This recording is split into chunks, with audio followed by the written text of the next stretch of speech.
стейтменти на головну аудиторію. Ми так знаємо, що в нас відбувається в країні, ні в кого немає жодних сумнівів. А от інформаційна історія, яка відбувається на загальний світ, ви бачите, так? Що інформаційно-гібридні війни починаються дуже щільно. Дякую.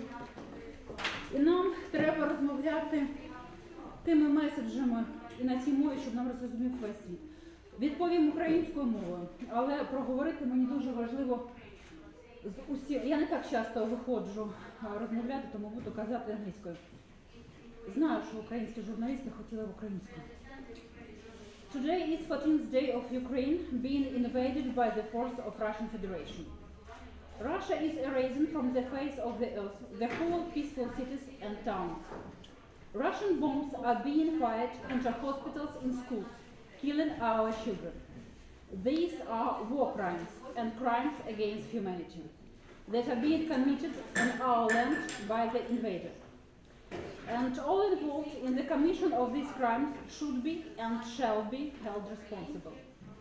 This is an objective and an obligation of the Ukrainian law enforcement agency. At the same time, it's a challenge to a call up for the whole international community. I want to show you, this is a fragment.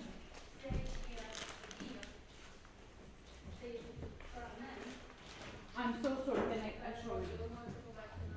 This is a fragment which we found in the body of 14-year-old boy.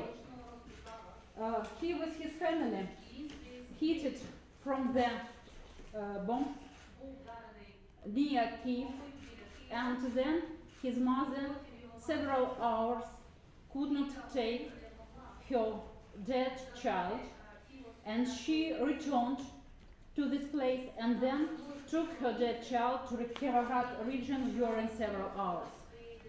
I demonstrate this photo on all my international meetings, because all people in whole world should understand with whom Putin take the war. And for us, it's really should be very understandable.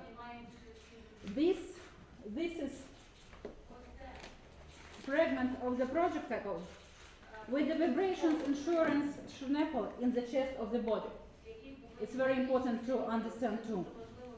To this moment, to this date, more than 60 children have died and more than 100 have been injured as a result of the criminal activities of Russia. This is Russia's war against Ukrainian children. What was the threat posed by little Alisa from Akhtirka in the Sumy region, by Anton from Chuguev, or from 1.5-year-old Kirilla from Mariupol? Or was it a Russian rescue rocket that was directed at the Ahmadid Children's Hospital, where young patients with serious illnesses are located from all over the country?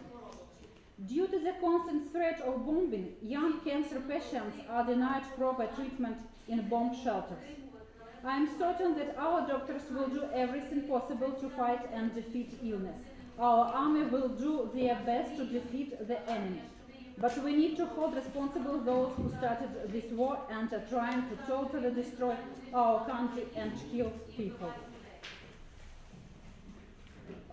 On the first day of the Russian invasions into sovereign Ukrainian territory, the Office of Prosecutor General launched a criminal investigations into the encroachment of the territorial integrity and inviolability of Ukraine and invasion of aggressive war. We already have issued suspicion to Russian Defense Ministry Shoigu, Chief of General Staff Gerasimov, Commander of the National Guard Zolotov, Director of the Foreign Intelligence Service Naryshkin, Director of the FSB Bortnikov, Interior Ministry Kolokoltsev, and against others who premeditated acts that led to the significant number of deaths and wounded among civilians. Courts have already issued orders for their arrests. We are taking steps to declare these individuals internationally wanted. As for today, suspicion was issued against more than 40 representatives of the authorities and the military political leadership of the aggressor country. And this number will be increased. We also have taken action against those who incite the war and provoke further atrocities on Ukrainian territory. Suspicion was issued in relation to a number of Russian propagandists. Among them are Putin's supporters, singer Gazmanov and Baskov, TV anchor host Kandelaki, and director Mikhalkov. Ukrainian courts have already adjudged and declared that pretrial detention and the measure of constraint should be used against them. We have coordinated our actions with foreign competent authorities to declare all these individuals internationally wanted. At the same time, we started the process of identifying and seizing their assets located abroad with the final aim to confiscation them and employing these possessions for the rebuilding our country. To do this, we have created an integrity task force which will find each estate or account. I want to be held in the Russian Federation and Belarus. All so-called public figures who promote and call for war will inevitably be held responsible for their actions. They will not be able to travel to any civilized country and use their possessions, villas, yachts, etc. We continue systematic and consistent work in this direction. The whole world has heard about Kharkiv. Here I will allow myself a display of emotion. I am from Kharkiv by blood and spirit. Therefore, Kharkiv is my own pain. From the first days, the enemy went after Kharkiv using all means of destruction and its disposal heavy artillery, air raids, attacking their city by armed vehicles and infantry. They are using their means without any control. They are simply wiping off Kharkiv from the face of the earth. The Russian army's strikes are clearly aimed at killing civilians and destroying civilian infrastructure. This is an explicit and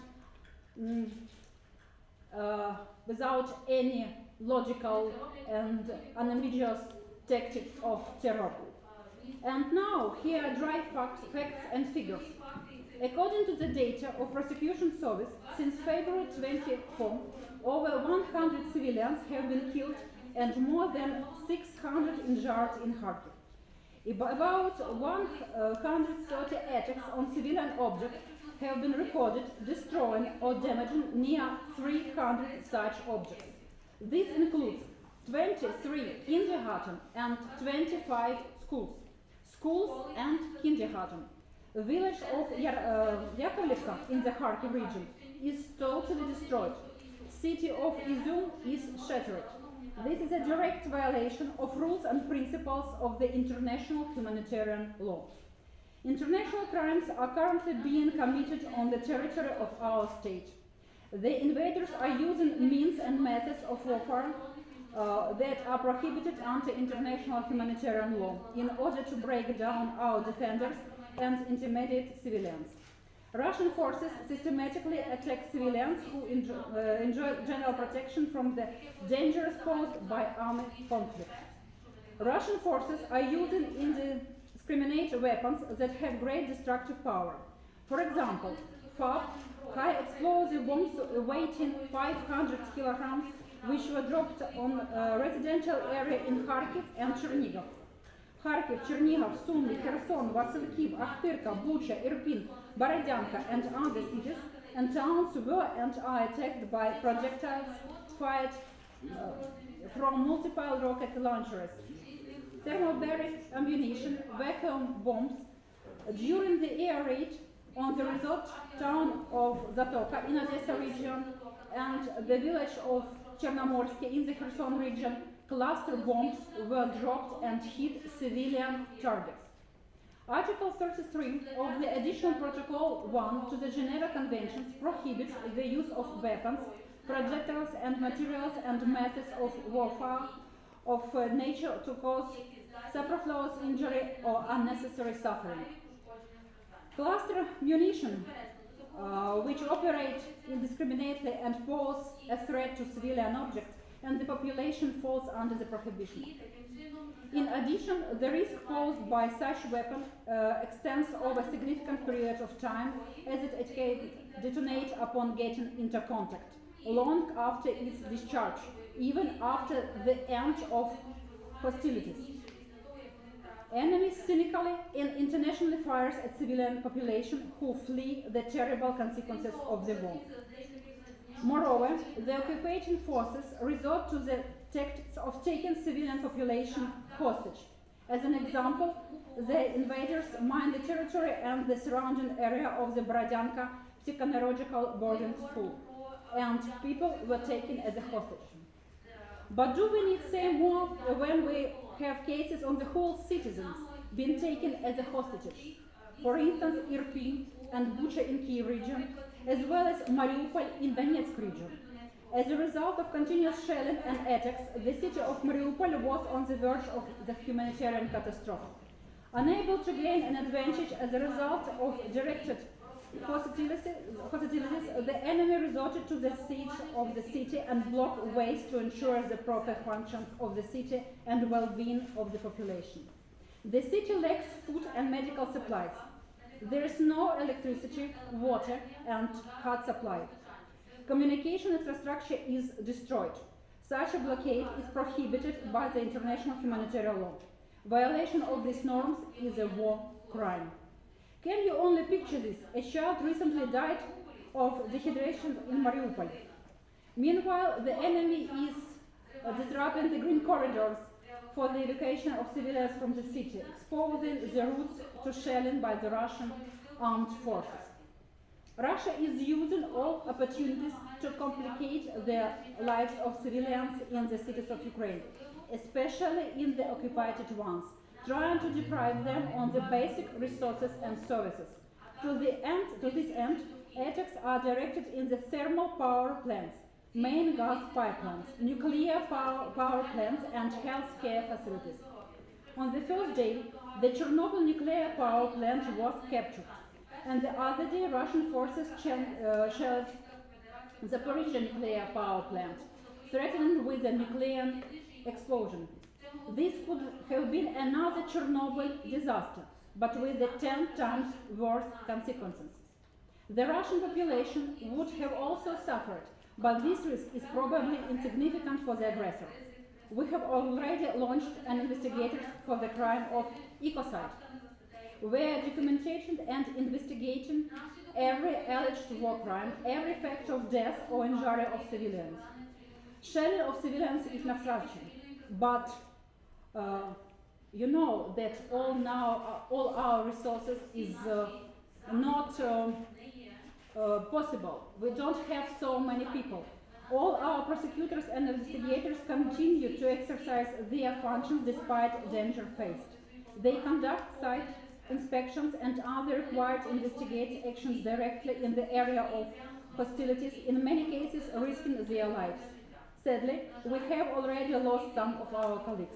Number of others are injured. We have set up a separate team of prosecutors to record evidence of war crimes available in open resources, in line with Criminal Procedural Code and the Berkeley Protocol on Digital Open Source Investigation Standards, so that such evidence is admissible before international judicial institutions. In addition, the Office of the Prosecutor General, together with experts, human rights and non-government organizations, has created a single resource, warcrimes.gov.ua. It is an evidence hub where information of violations of international humanitarian law is accumulated. All law enforcement and governmental agencies work with this platform and information uploaded there. Everyone can quickly, according to a simple and clear algorithm, report war crimes through this resource.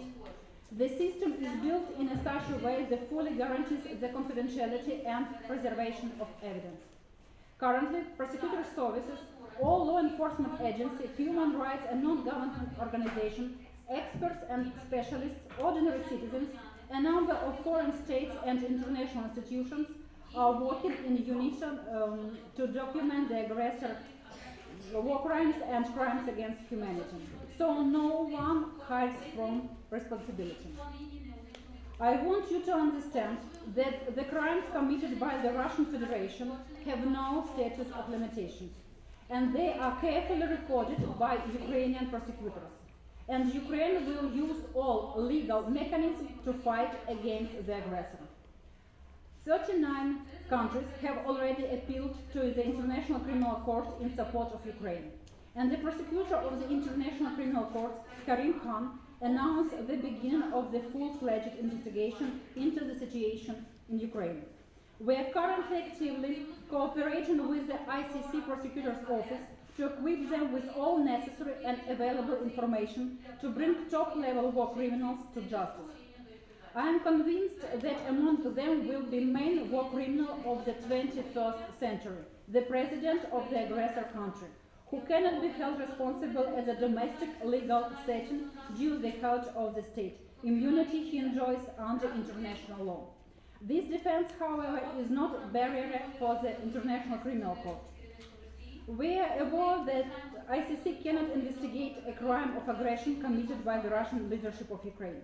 Against his background, we do rule out the creation of an additional international mechanism to investigate a crime of aggression.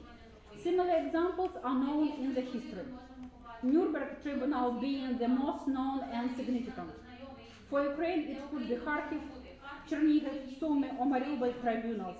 The name is not definitive.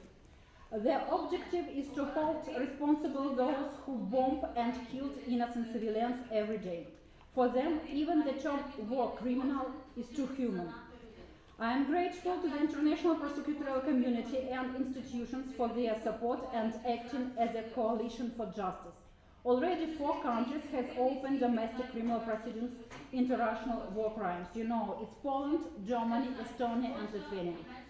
Global sanctions support is also a very powerful signal. The assistance displayed by partners is invaluable. But I want to draw your attention that while we are talking here and now, Alams and Syrians are hurt in peaceful cities and towns. People are hiding in the basements, flashes, explosions are heard.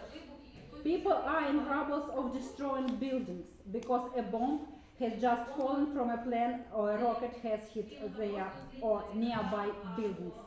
Civilian population, despite fierce global support, remains vulnerable. Therefore, we once again call international community to close the skies over Ukraine to prevent the continued destruction of Ukrainian civilians, the destruction of the Ukrainian nation. Please, hear us. I am ready to answer the question. Друзі, є запитання?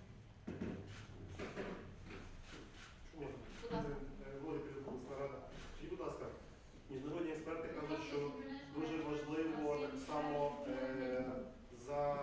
робити записи тих переселенців, які є, зокрема, тут у нас на Заході, на Польщі, як свідчення. Чи зараз органи прокуратури проводять цю дію, і чи, наприклад, польська прокуратура теж займається цим?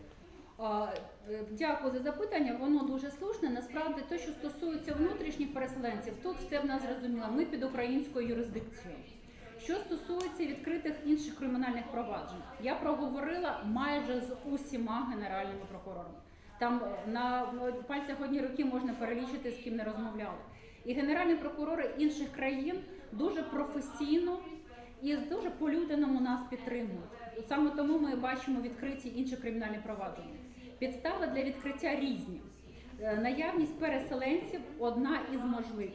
Але колеги знаходять і інші підстави для відкриття кримінальних проваджень. Чому нам це важливо?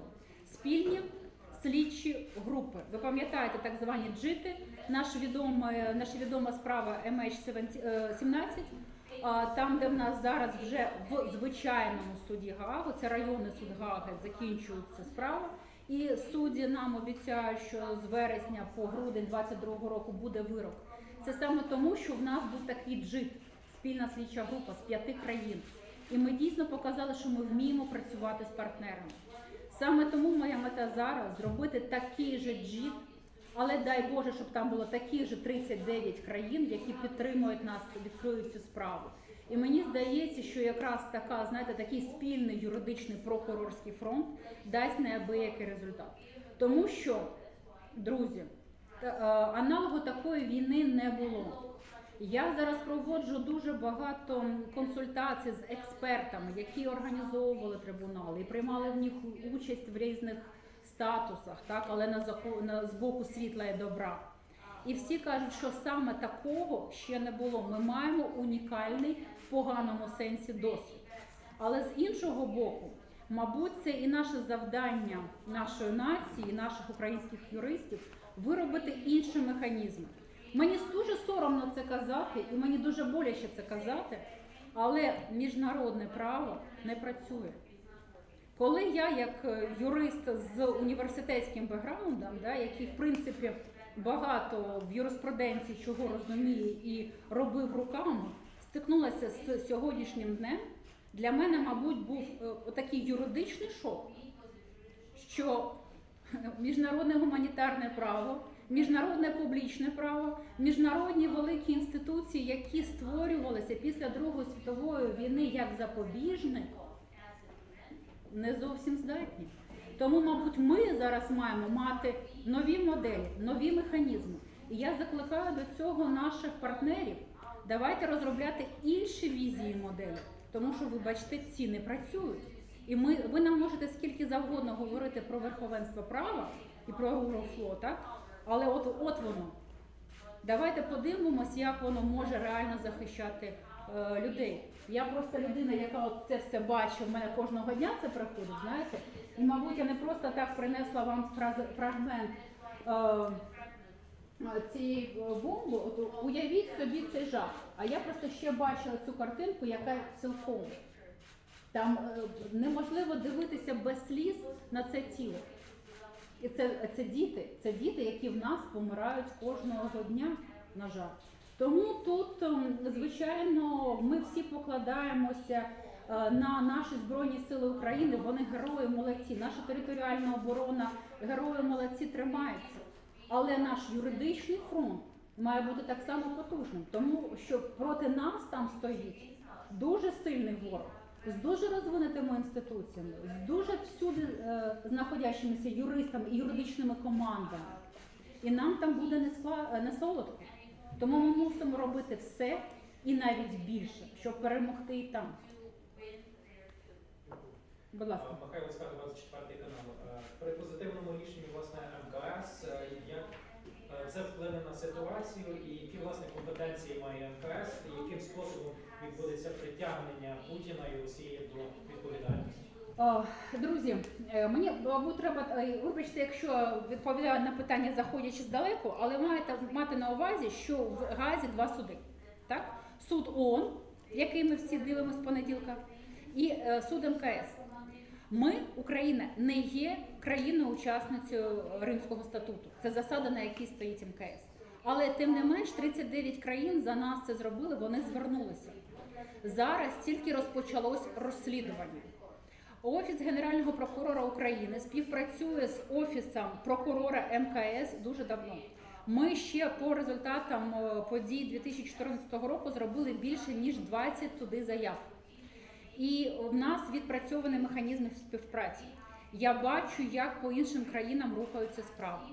Сказати, що ми зараз швидко отримаємо рішення в МКС, зараз ще тільки розслідування почалось. Спочатку розслідування, потім ще буде суд. Яка компетенція в МКС? Воєнні злочини, злочини проти людяності, звичайно, там буде і злочини агресії, але Україна і Росія не є учасниками Римського статуту. Тому ці злочини агресії не зможе МКС розглянути, а для нас це найголовніше. От саме тому стоїть питання про створення можливого потенційного спеціального трибуналу. Якщо ви пам'ятаєте новини, підписали провідні міжнародники юристи декларацію, так, яку завізував МЗС. І ми сподіваємося, що безпосередньо за злочини агресії, це різні кваліфікації будуть, да? Так чи інакше має якась окрема міжнародна інституція притягнути. Але, звичайно, все решта ми будемо рухатися до того, щоб В чому різниця між ООНівським судом і МКС? Саме в тому, що ООНівський суд – це між державами, МКС – відносно фізичних осіб. Як воно буде, мені складно зараз говорити, тому що буде вважатися упередженістю. Ви повірте, що я дуже багато комунікую на різних рівнях міжнародних інституцій, але публічно я не можу проговорювати, тому що інакше це буде упередженість у тих людей, хто потім буде цим займатися, тому що вони 100% незалежні в своєму розслідуванні. Тому давайте будемо набиратися терпіння. Швидко це не буде. Це не буде швидко. Всі міжнародні суди йдуть не швидко. Але ми будемо робити все, щоб притягнути конкретних фізичних осіб до відповідальності. У нас зараз є 2 магістральні справи. От вже сотні таких по факту, які відбуваються, по факту вбивств, по факту поранень, по факту, в мене англійські слова, перепрошую, розрушення інфраструктури цивільної та і всього такого решта, то, що якраз не покривається правилами війни і не відноситься до Женевських конвенцій, а те, що якраз відноситься до кримінальних проваджень. В нас вже сотні таких проваджень, але є 2 великих материнські справи.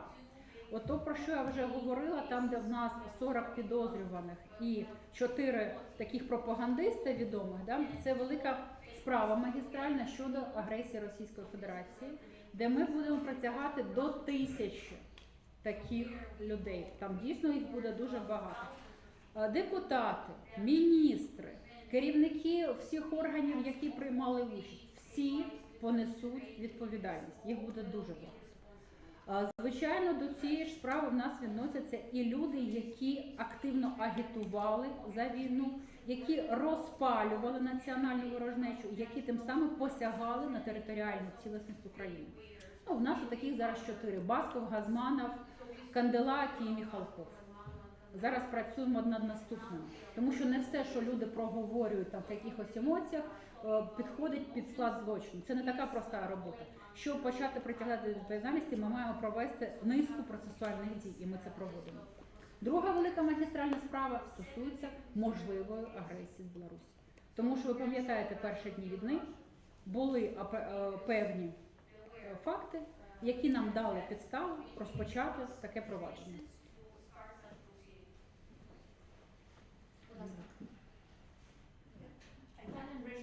Italian National Broadcasting Company. I was wondering if you have registered any specific crimes against women committed by Russian soldiers. It's not only against separate women. It's like human, like all civilians. Of course, a lot of women, they are with kids. We see a lot of cases when women with their husbands and with their kids by cars try to run from the war. And again, this common facts. We can't count women now, but we understand that it's a very huge number, women too.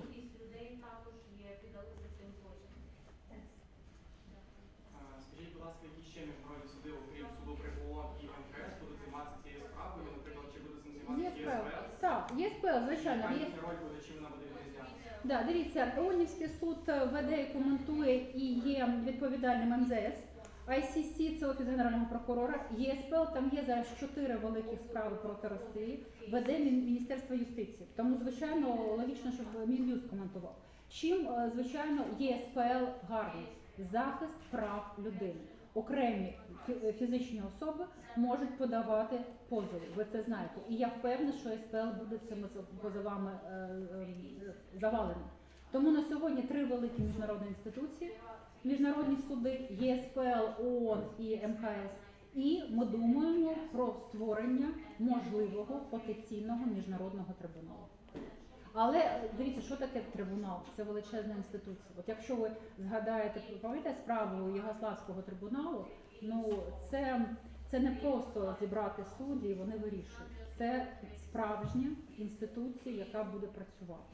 І тут дуже важливо правильно розрізнити компетенцію, в першу чергу з МКС, для того, щоб інституції не заважали рухатися одні одні і не блокували. Ви ж розумієте, що ми ж там будемо не з друзями, там же будуть наші опоненти, і наші опоненти, наш ворог буде робити все, щоб блокувати на кожному кроці. Чи можете ви детальніше розповісти про специфіку саме цього нового потенційного міжнародного трибуналу? З того, що ви можете? А він на сьогодні ще настільки в зародишевому стані, його так само модерує МЗС. Люди, які займаються цим, провідні юристи з України, вони є членами нашого англійською борду, нашої ради. В мене є рада експертів, міжнародних експертів, українських експертів при департаменту війни. І всі ці юристи, які модерують розвиток трибуналу, вони є всі членами нашої експертної ради. Тому я думаю, що як тільки вже буде певні підстави, ми всі будемо в координації. Я хочу вам сказати, що зараз не тільки наша нація демонструє єдність, в нас дуже гарна координація між всіма державними інституціями. Ми, знаєте, один одному подаємо патрони, один одного прикриваємо, і тому я думаю, що якраз будь-яке таке новоутворення, воно буде рухатися в даному випадку, я думаю, що під парасолькою МЗС, але за активною нашою участю, тому що злочини агресії, да, без прокурорів нікуди, і за активною ролью Мін'юсту в тому числі. Тому ми підемо тут так само спільним фронтом. Друзі, ще є питання? Дякую вам дуже, тоді я побігла працювати. І всім нам миру і перемоги. Дякую. Слава Україні!